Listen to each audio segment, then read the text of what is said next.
בעמוד התפילה, עוז כובב. Prayer is a form of speech. And so to understand prayer, we have to understand speech. And the truth is that every speech is a prayer. I'm praying to all of our hearts. As I'm saying the words, there's a specific request. The words themselves are a request because they're inviting spirit. They're inviting spirit in a specific form.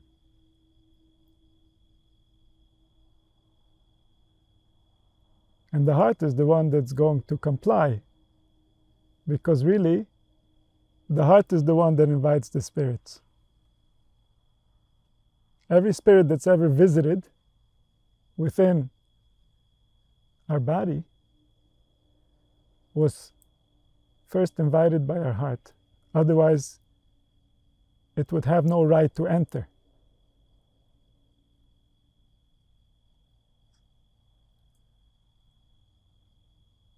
And so words are directing the heart invites the spirit appears. And so the words are a prayer to the heart.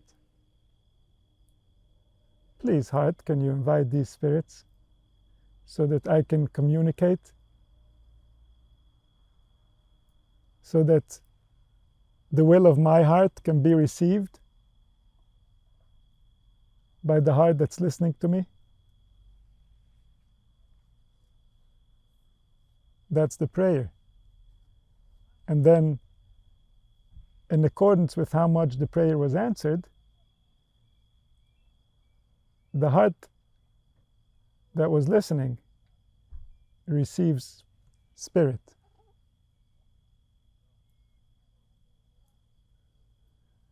And so spirit is, in a way, contagious. To contain the right spirit in this world, we needed to remember it. We needed to keep it alive.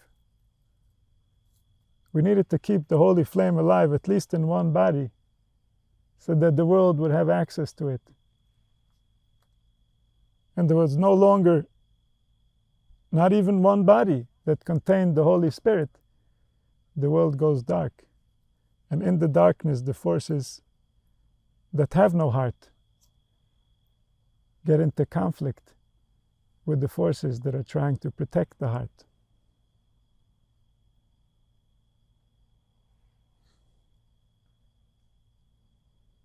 And so with all our speech, this is our goal, to invite the Holy Spirit within our heart, or at least within any human heart. This is the nature of speech. This is why we're not allowed to speak Dvarim B'Telem. In the Western concept of reality, it seems to be overreaching. Like, what do you mean? Everybody just speaks. Like, this is how we pass time. This is how we get chemicals to flow within our body so that we feel comfortable. What's the big deal? But from the spiritual context, the big deal is that you're directing the most powerful force in all of the worlds, the one that resides in the human heart. And when you direct it, and there isn't the deeper joy, the true love, the eternal essence present in your words, you're essentially fooling it. You're stealing life force from it. This is not what it was designed for. You're feeding it the wrong fuel.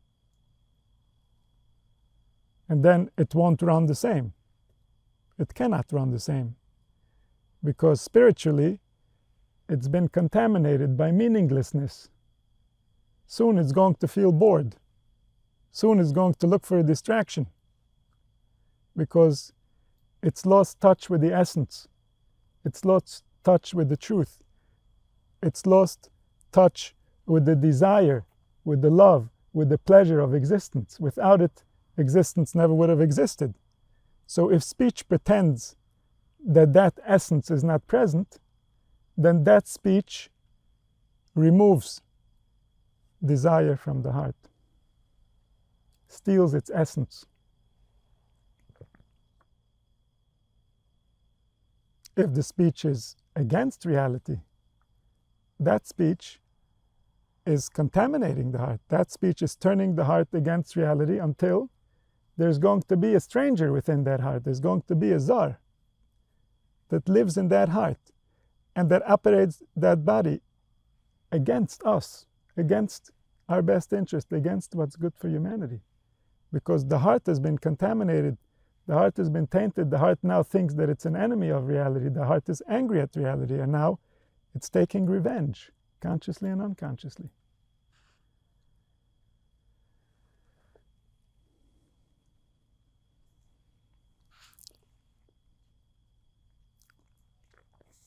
And so that's the nature of speech. And there's a nature of how speech forms. There's a process of how meaning becomes words. How do impulses of organs turn into letters and words? Lashon Kodesh, the holy tongue, the language of the Holy Spirit, was designed according to this process. Lashon HaKodesh, when properly understood, reveals the nature of this process of how the forces that reside within us form as an intelligence and create speech. What's the order of the process? How does it take place?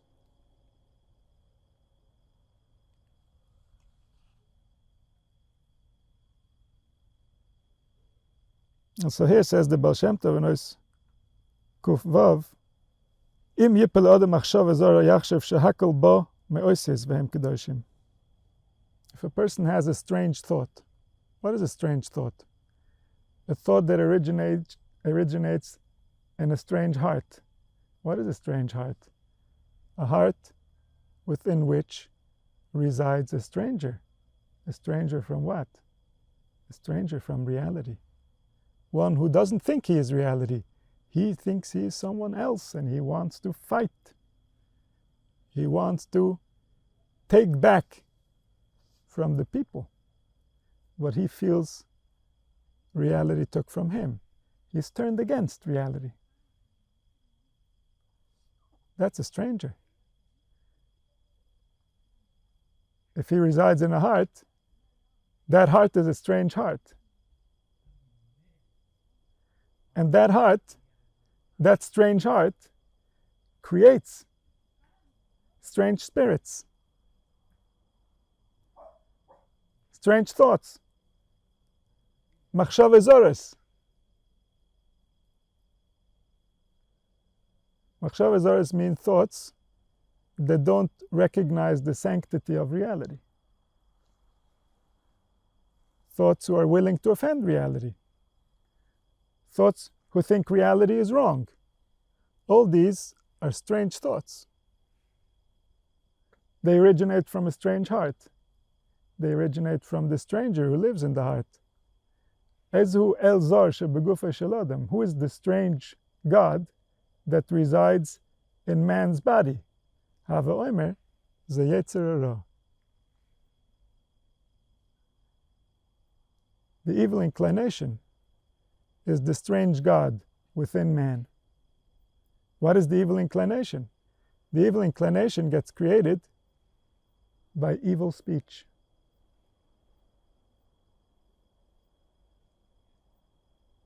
The heart is pure, the heart is kind, but it can be manipulated into being very cruel.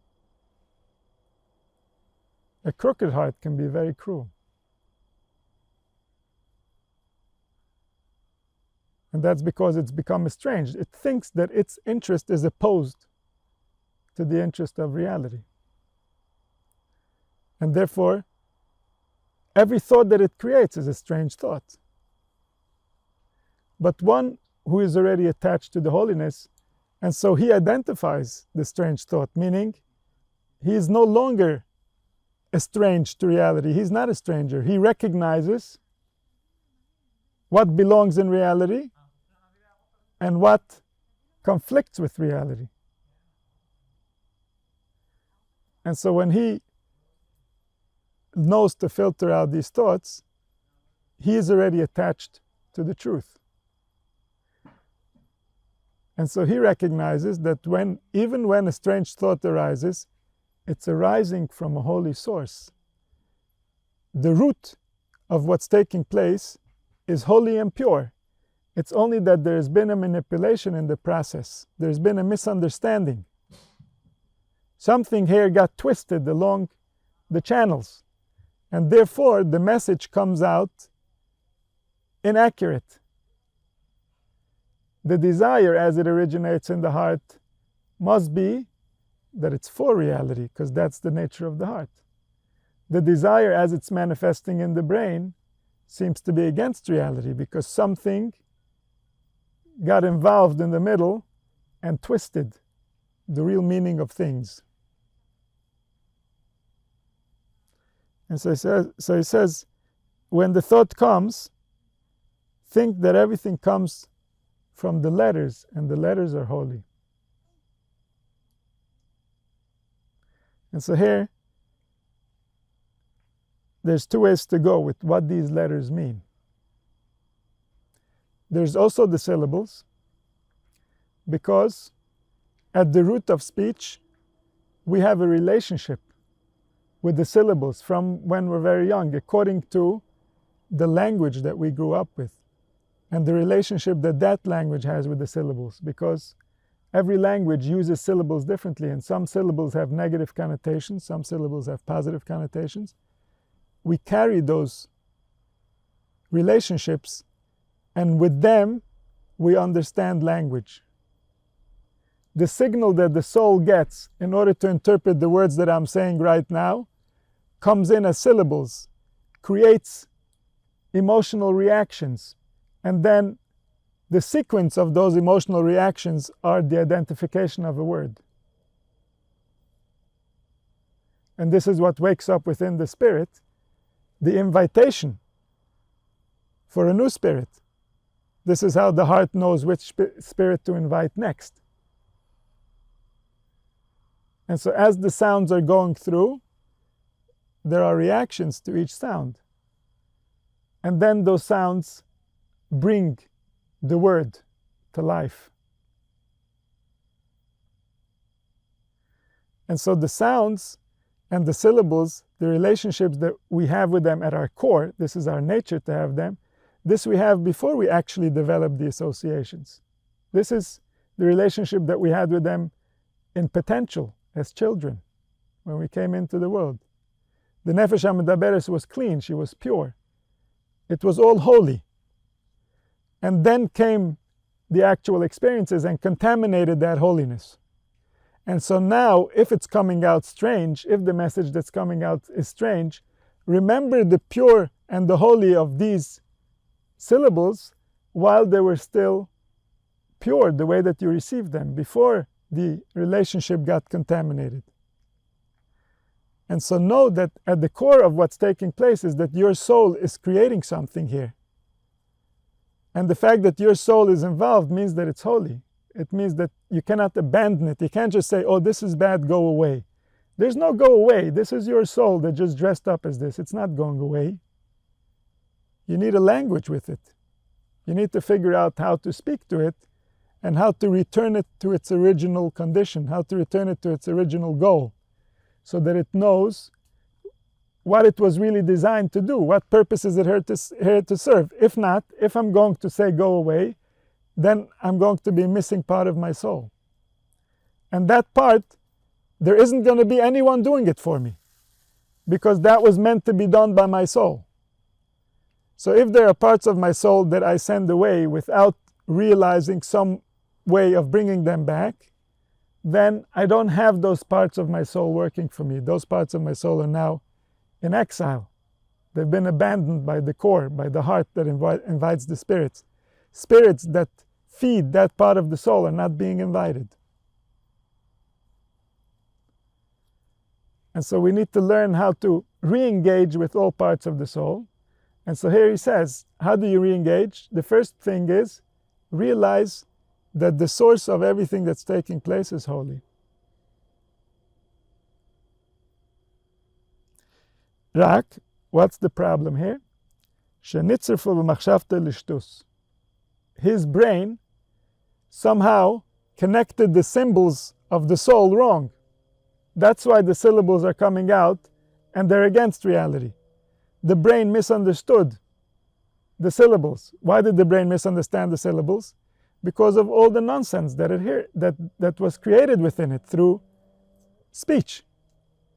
The brain has absorbed so much speech from the outside that now, when it's interpreting the signals of the soul, it misinterprets the signals. It doesn't understand what the soul really wants. And so therefore, it's being placed in front of the eyes of the soul, and it's offensive to the soul. And yet, this soul created it. It didn't come from anywhere else. It's just that within the process of creation, there was some manipulation, and now it's not coming out as intended by the soul. The soul is trying to think one thing. But the associations created within the organism are converting that signal of the soul into something else entirely.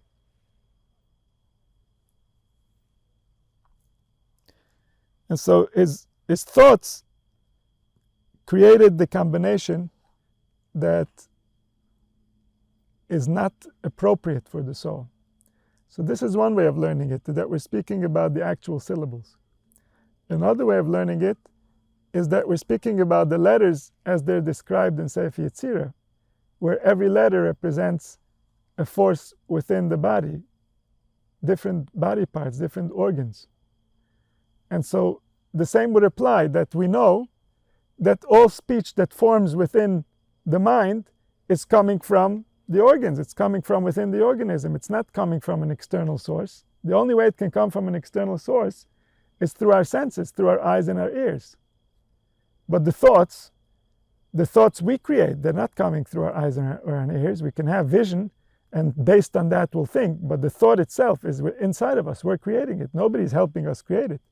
So how can it be that the thought is not accurate to the soul? Because the organs have been manipulated through our eyes and our ears. And so our soul can no longer speak to itself without others being involved in the conversation. The entire language, the way that we speak it, in a way, we're giving the soul access to itself because we're teaching it how to speak and how to articulate its desires so that it can manifest, so that it can become, so that it can be. But at the same time, we're manipulating it because we're giving it a specific way of how it can manifest itself, a specific way of how it can be. And there are relationships and associations between words that we might not understand because we're not a soul. We don't understand soul. We're at the conscious level where we are very distant from understanding soul. But the soul, in order to create thoughts, it uses language in many different ways that we are not aware of. And so every language is manipulating the soul at the very core. Because, yes, it's giving it a way to manifest, but it's giving it a specific form to manifest in. As far as the soul is concerned, it's being limited from infinite potential to a very specific way of manifesting based on the words that are present in the language and the relationships and the associations that get created between the words. And so the letters can mean the syllables. The letters can also mean the organs of the body, the organs and the limbs, and the forces that reside within the body and that create the thoughts together as a team.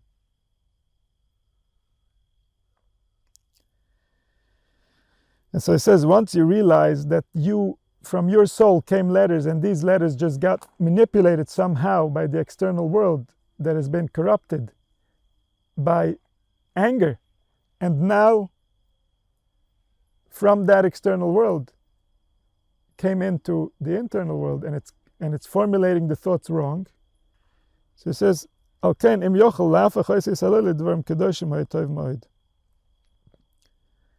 He should use the same letters that came forth wrong in order to create a speech that is right with it, in order to return the syllables to a relationship that creates the proper manifestation for the soul, that creates a thought that is a suitable mirror for the soul. And so through being mitzar of the through moving around the letters, recreating the sentence, through that he can give new meaning to those syllables. He can recreate the relationship of the heart with the syllables and the invitation of spirit that comes as a result.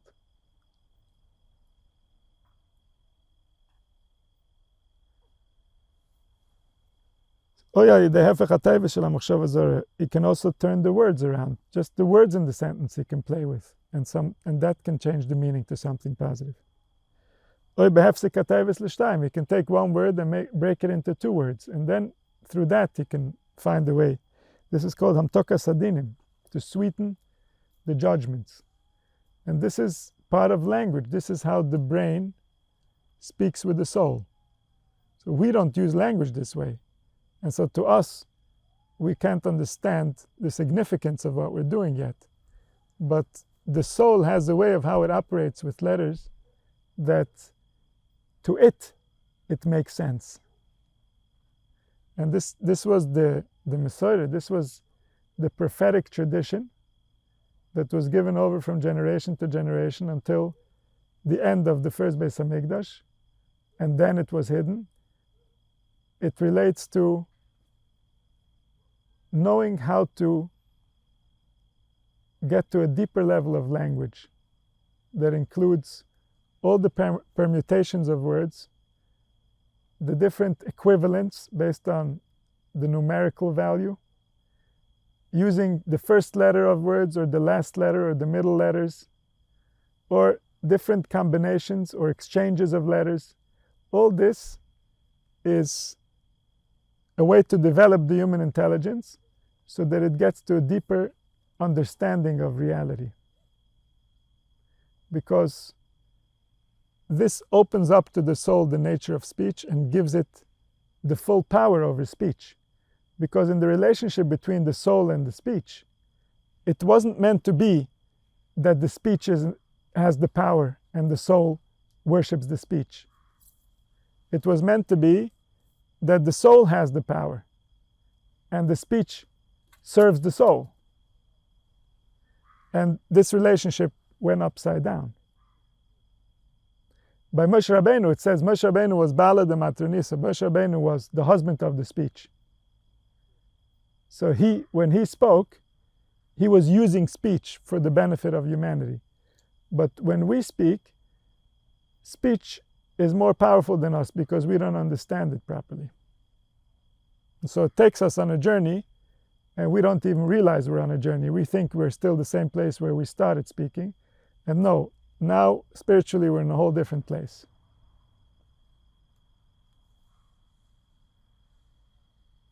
And so to know how to speak is how we gain access to prophecy. And to know how to speak requires a very deep excitement, a very deep joy, because emotions help us learn. The more emotional we are about what we're learning, if we're very excited, very happy to learn, or we're very afraid and we feel threatened and we have to know, both of these will help us ingrain information into the soul so that the soul can remember. The more excitement, negative or positive, the more deeply it gets ingrained. And so for the soul to learn speech, it needed to be extremely motivated because it needed to build a brain that's suitable for this type of computation, so that whenever it sees a word, whenever it sees a pasuk, a verse, whenever it sees any type of letter arrangement, it can immediately convert that to any type of meaning.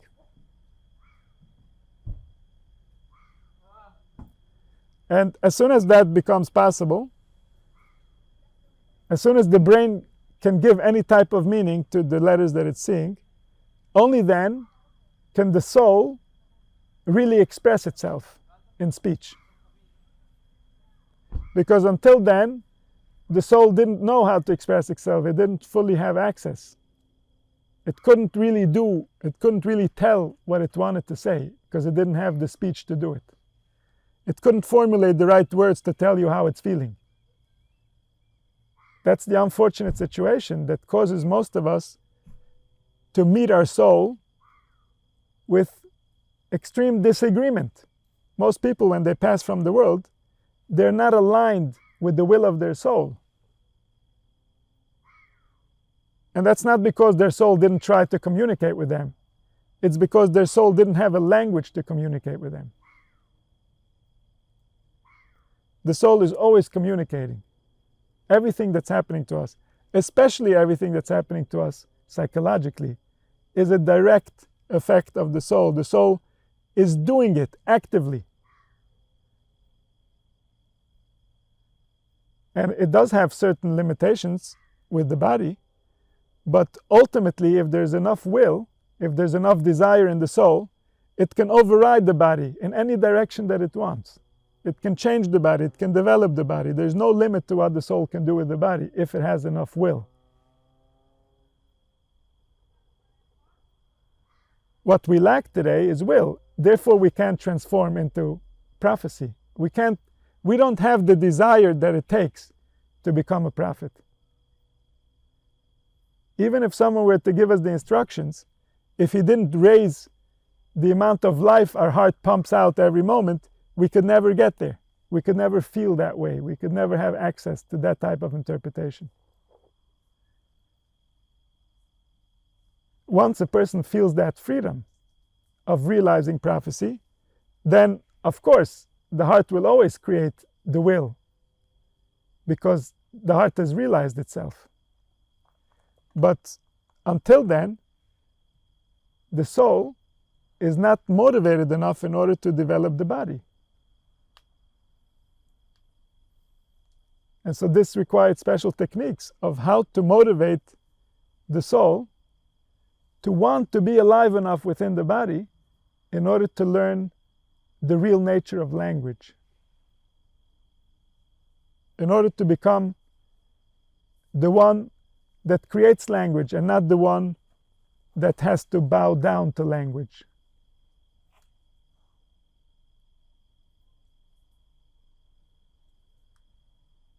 And so language became the tool that develops us, but also the barrier to our development. If we don't have access to the right language, if we don't have the right spirits that can teach the right language, then the soul cannot know itself. The soul becomes frustrated. The soul is looking to get through in order to communicate with the conscious mind. But if we don't have the right language, that's impossible. And so that frustration comes out as disease. That frustration comes out as psychological suffering.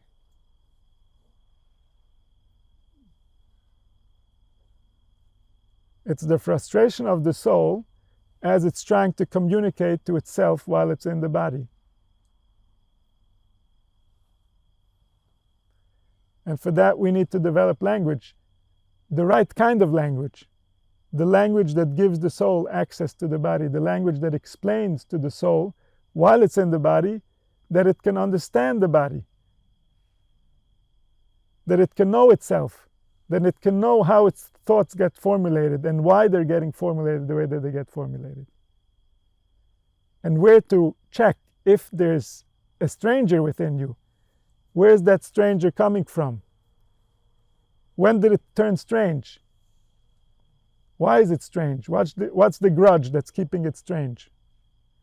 Because a stranger within the organism is corrupting the organism, is sabotaging the organism. That's its nature. It hates. It's against. It disagrees. That's its nature. It comes out in all the different dimensions.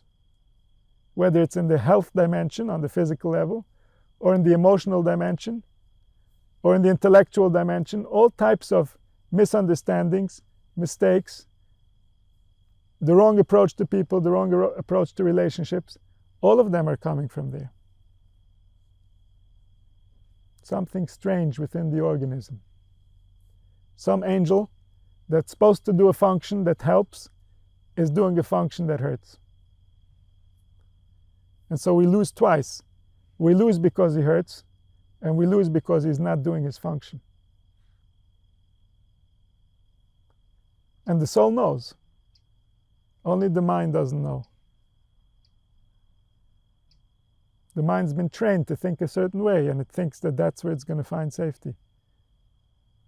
It keeps repeating again and again because this is what it's used to, and it thinks what it's used to is safe. That's usually not the case. But most people find that out way too late. By the time it's not safe, they can't go back and do it differently.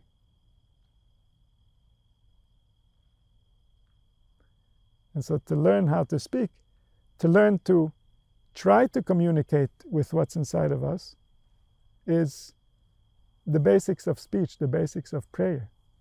In fact, this is the nature of prayer. The nature of prayer is revealing through speech what's hidden within the soul, allowing the soul to communicate. We're giving the soul an opportunity to speak itself out, to create words and sentences, to keep trying to create words and sentences of what's really happening inside of it, so that eventually it can tell the mind what it has to say while we're still in the body. That's the goal. The goal is that the soul should express itself to us while we're still in the body. After we leave the body, of course, we'll know. But then the soul can no longer complete its mission. Then the soul has to make peace with what happened and with what didn't happen.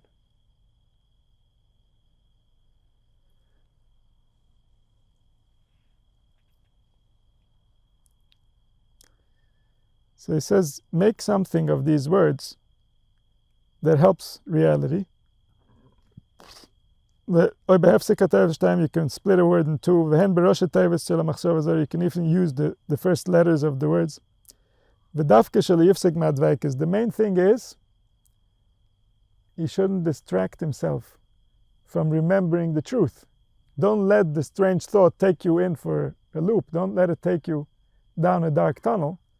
You remember where you are, remember that this is a strange thought, and start dealing with it in order to remove the contamination from the soul. But don't get lost in it. Your dveikus is to the truth, to the good, to the soul, to the love, to the pleasure, to the kindness, to the eternity. That's where you stay. And from there, you see the strange thought, and you find a way to remove its power and return it to good.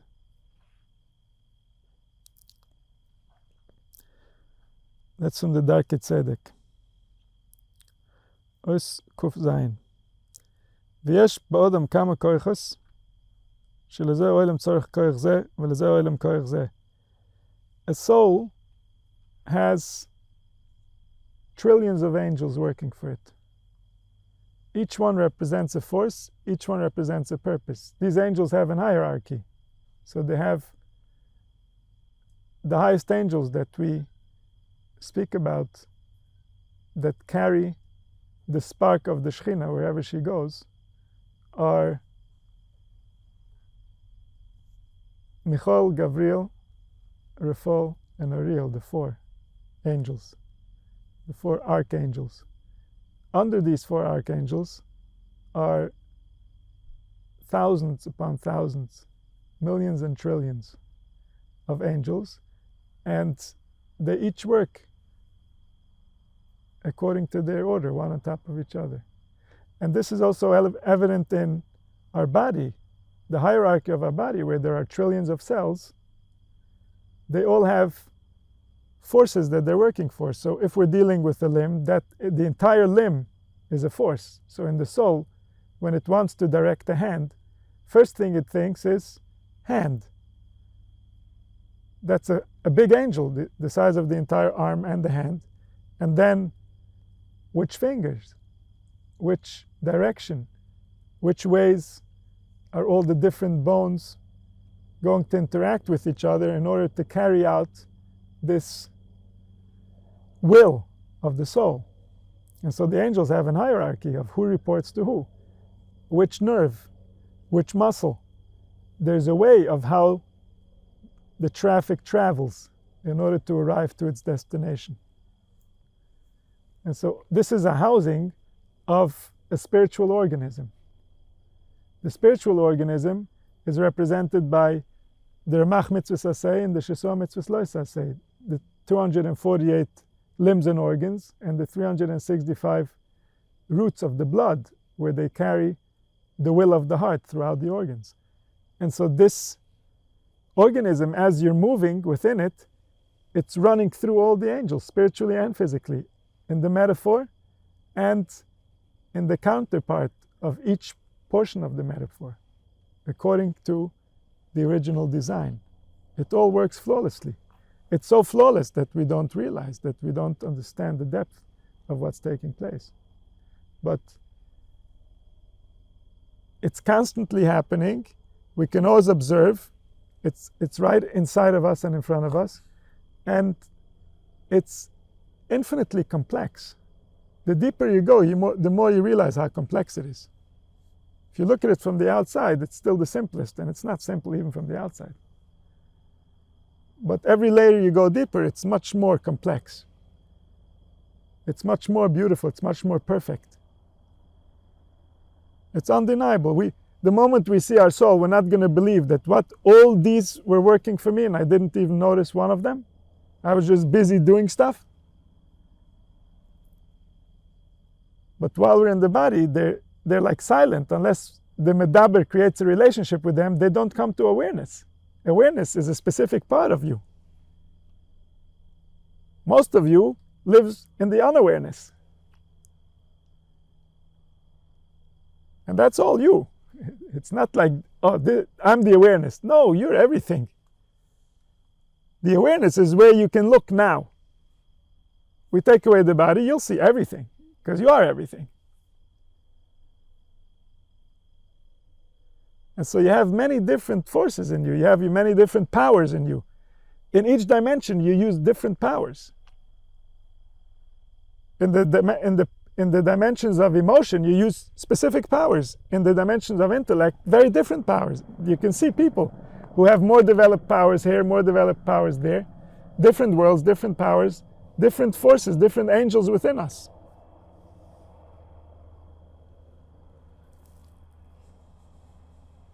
And so to each world he needs a different power. As he goes up in the worlds when he wants to pray, his soul has to travel through all the different levels in order to get to a high enough level that from there the soul remembers that it is in charge of what takes place. Because as long as it doesn't get to that height, it doesn't get to that world where it remembers that it is in charge, how can it say, how can it invite, how can it doesn't have any spiritual power. It's just a person that's saying things, like in the Western cultures. And so from that perspective, there's no point in praying. From that perspective, nothing is happening spiritually, because the one saying doesn't even believe. And so he's just wasting his time, wasting his energy. He's dressing up in dvarim betelim, meaningless things. He's diverting the heart from the truth. Because he's saying things that don't have the essence, don't have the love, don't have the connection to truth. They're just words. Just words don't serve the heart. Just words, they contaminate the heart. They waste the holiness, the sacredness of what the heart creates.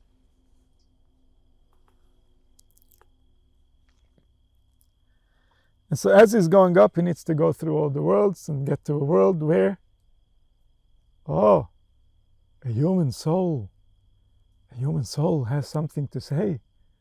Wow, everybody quiet. In those worlds, he can say. And so to get to those worlds, he needs to go through many worlds. He needs many different powers, many different forces to navigate through in order to get to a perspective where he feels that what he says matters.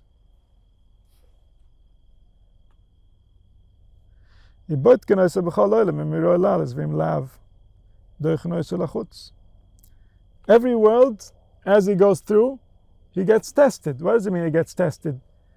How good is he at realizing what he needs to realize in order to pass that world? You want to get to a world where you believe that a human being is worthy, that a human being can say, and the universe responds? So then you need to have certain qualities. You can't live a certain lifestyle and then have this access to that type of spiritual world. If you live a lifestyle where human beings are not important to you, then you can't suddenly, when you pray, come and say, oh, now I say that when human beings speak, everybody listen. It doesn't work that way. The spiritual worlds can never be corrupted. The spiritual worlds work based on angels that always do what was designed in them. They have no way of veering left or right. And so if a person lives a lifestyle where a human soul is meaningless, there's no point for him to go and pray. He's not praying. He doesn't understand. He doesn't understand what it means to speak. He doesn't understand the importance of the speaker. And so therefore, why would he pray? Why would he think that it would mean anything? Why would he think that there would be any benefit for him saying words? And if he doesn't think and he says, then he's manipulating. They didn't believe. The heart doesn't believe, and you say, this brings anger. This is even more frustrating. Imagine a person offends another person. And it's clear. Everybody knows the other person was offended. And then he doesn't come and apologize. Very frustrating. But what happens? He comes to apologize. But he doesn't even mean the words that he's saying. That's even more frustrating. That's already making fun of him. And so if we're going to pray, but we ourselves don't believe that prayer is meaningful, we ourselves don't believe that what a human being says matters, we don't believe that a human will is sacred, so then what business do we have coming to shul? Who are we fooling? We want to make the soul angry? We want to pretend for her? We want to say things that our heart doesn't mean, and then we're programming our heart to meaninglessness.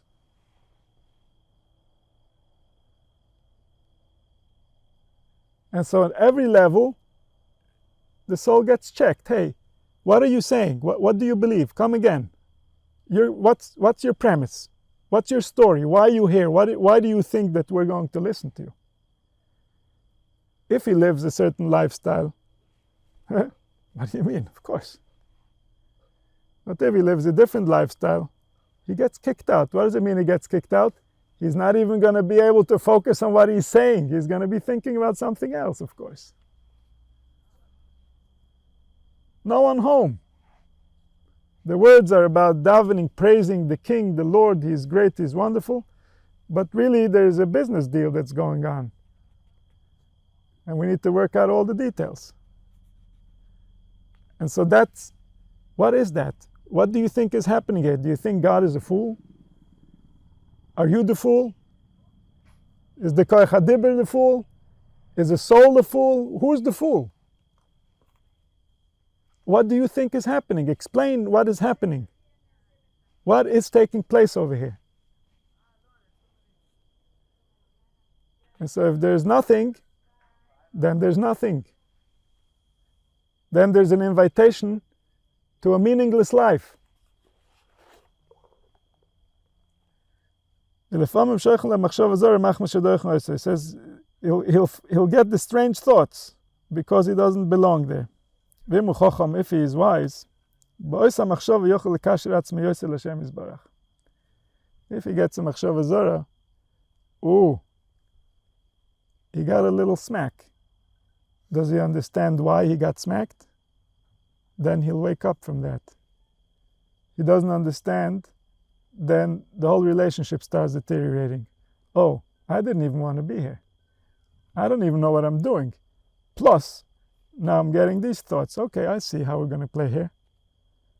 And then the whole relationship derails. And that means he was pushed out. He was pushed out because he didn't come with an authentic desire. He's not really here. He wasn't here in the first place. But if he's wise, with the same thought that the fool got pushed away, he comes closer. The letters are the organs and the limbs of the Shekhinah. The Shekhinah is the life force that resides within. The life force is dressing up. The king is being dressed in a form of letters, in a form of words, in a form of concept. And so the oisis are the organs of the Shekhinah. When Adam Rishon did what he did, many sparks of his soul went into the darkness. And that means that they forgot who they really are. They forgot their true nature. They became strange. And so what happened over there was nothing short of a mental breakdown. He really lost it. And a lot of him didn't recover. And so the spirits that they were inviting was no longer the spirits that were healthy for man. They no longer knew how to invite the Holy Spirit because they were not themselves. They didn't know themselves anymore. They didn't recognize who they are or how they function. And so a lot of the spirits within his soul, a lot of the sparks within his soul ended up on the other side. What does it mean, the other side? They don't any longer know how they're attached to reality or why they belong here. And this is why all the people on the planet today feel that way. This is from then that we feel that way. This is not a natural feeling. The feeling that we have like we're out of place, like something is wrong, like something is missing, that came after the Eitz Hadas. Before the Eitz Hadas, we were ourselves. It felt the way that someone would feel when they are themselves. And ever since we lost our das, we no longer feel like ourselves. We no longer can remember what it feels like to be ourselves.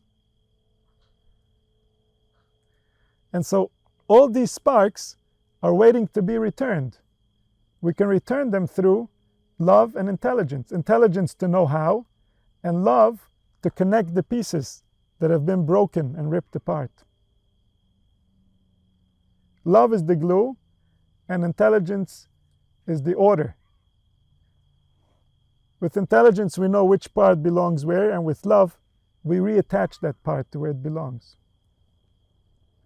And so all the sparks need to return. If I'm having a thought now that is strange, that is against reality, that is because something that Adam Rishon misunderstood is haunting me now. If Adam Rishon wouldn't have misunderstood it, this spark never would have arose from my heart. It would have been eliminated by my DNA.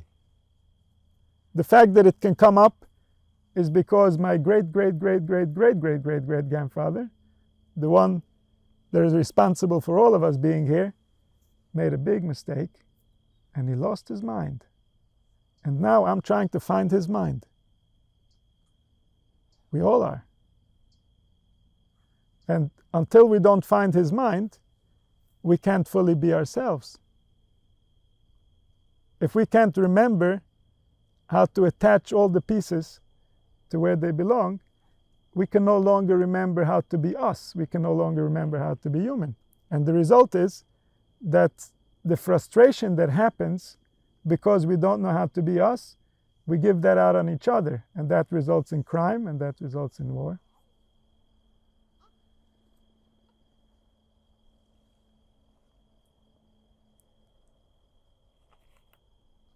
And so,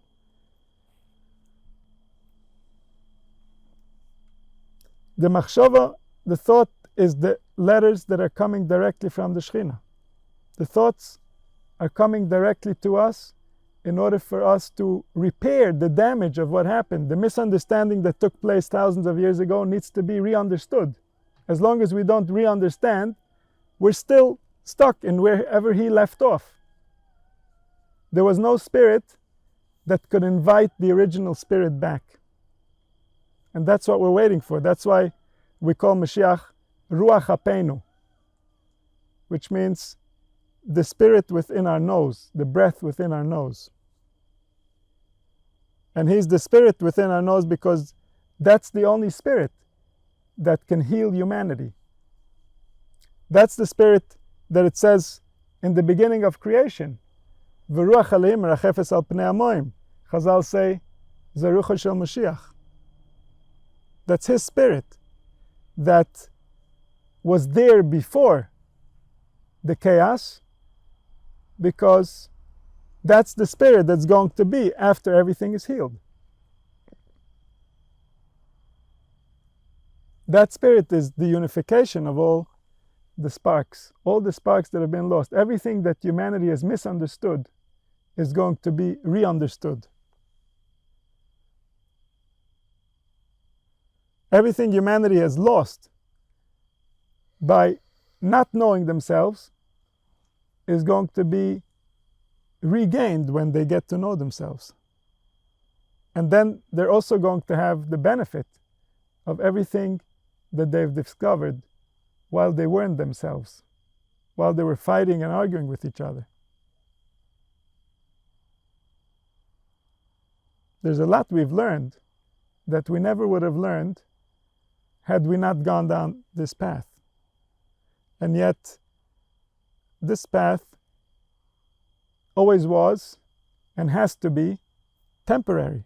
This is not our natural state. This is not how we're supposed to be. This is not how we're supposed to feel. This is not how we're supposed to act. This is not how our species behaves. It's all artificial. And it's artificial because we're not taking it seriously enough. We're not taking it seriously enough because we don't know how it works. We can't take it seriously enough. We can hurt ourselves if we take it too seriously before we know how to do it. But what we do have to take seriously is the search. Each one of us, each human heart must search to find the best way out from the problem that we have inherited and has been going on for thousands of years, literally. But not everyone is equal. Not everyone suffers the same. Not everyone allows the problem to live in them the same way.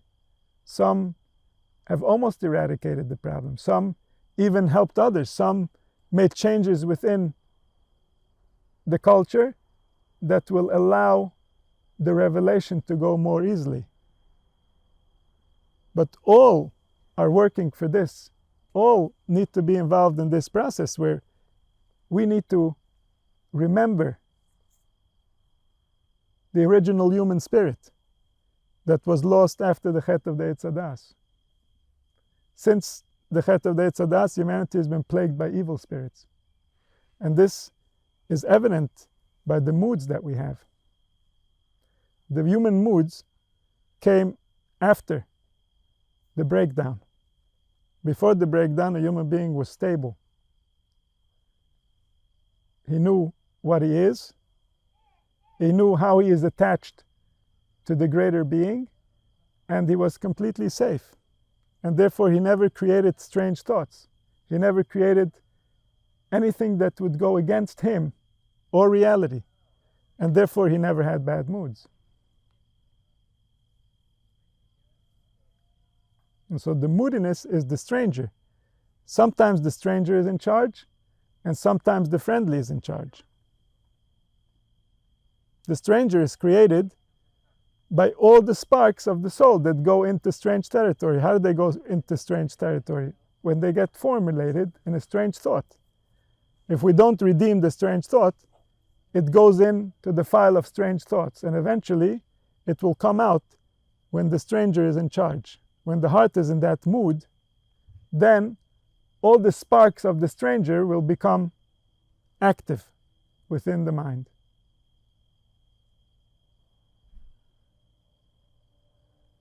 And so this is what Mashiach is going to bring to the world. What Mashiach is going to bring to the world is an end to the bad moods. And that's not going to mean that life is always going to feel to us like the way that we feel in a good mood. Not at all. Because what the bad moods do is that they ruin our ability to have a good mood. Because the body already knows that eventually we're going to have a bad mood, it doesn't allow itself to go into the good mood, because then the equipment won't be ready for the bad mood. And so it has to keep a balance. In order for the body to be able to continue the biological process, it has to keep a balance of how far can it go into the good mood and still remember how to be in a bad mood. And so when Mashiach is going to come and he's going to remove bad moods from humanity, then the good mood is going to build on itself. And it's never going to stop. And that's why it says, a Novi already had a good mood like we're going to have in 1,000 years from now. But he never had a good mood like we're going to have in 3,000 years from now. That's impossible. And so the Novi saw Limois HaMashiach. The Novi saw, because the Novi entered reality. He no longer was volatile with his moods.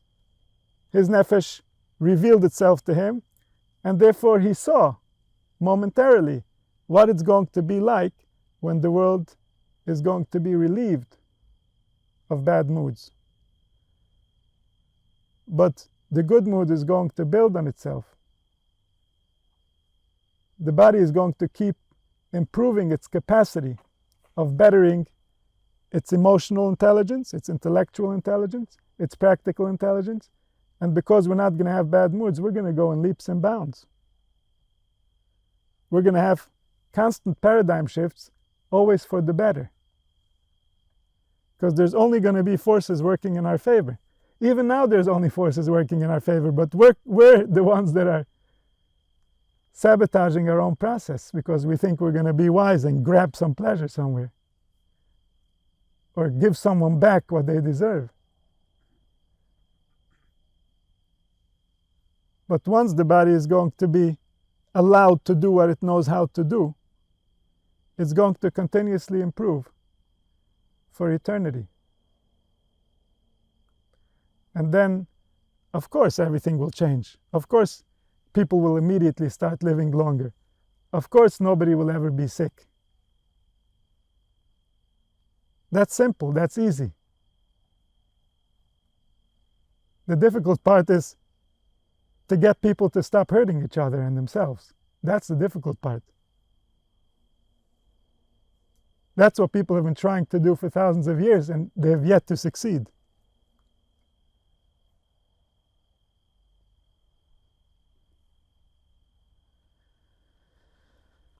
And so when the machshava, the letters come, they are limbs of the Shechina. They fell into the klippas because of the break, the original break. There was a break that happened even before Adam Rishon was created. Before the first man came, there was already a break. As the energy was forming to create the world, there was a break.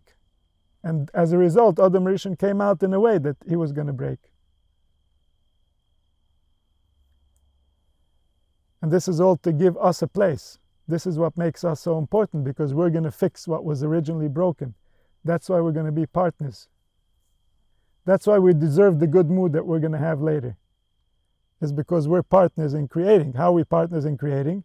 Because he created it broken so that we can fix it. And whoever is involved in building it gets to be in it. Isn't that fair? And being in it means that you're going to be improving and improving without limitation. Now, we're kept in a holding pattern. We're not making progress. We're just pulling back and forth. A few days like this, a few days like that. Whatever we gain in these few days, we pay in the next few days. But then, we're going to be making real progress. Then it's going to be good to be part of humanity. Whoever did right now, while we were struggling and fixing, so he becomes a partner, he gets to sail along when the good times roll. Because he's a partner. He helped make this happen. He deserves to be there.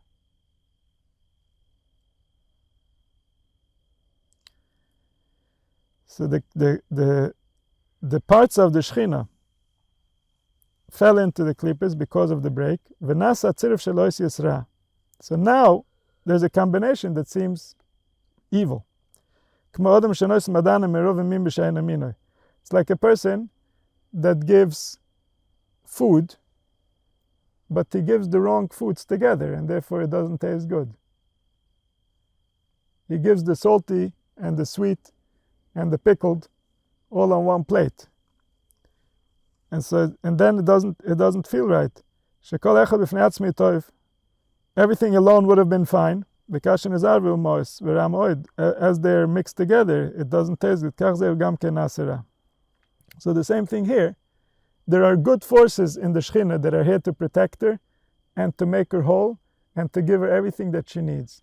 But somehow they've been manipulated and now they're in conflict with the Shechina. And so each one of them is definitely doing their job. Each one of them is definitely right. But the combination is wrong. The fact that it wanted something, that's right. But the fact that it wanted it at that time, in that way, with that person, or from that person, or something else that in the details that wasn't right, so then it doesn't mean the Shechina was wrong. It means something here in the combination didn't work. This was the wrong combination.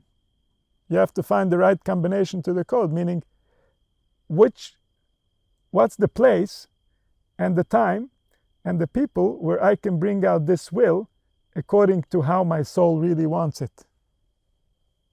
What is my soul really saying?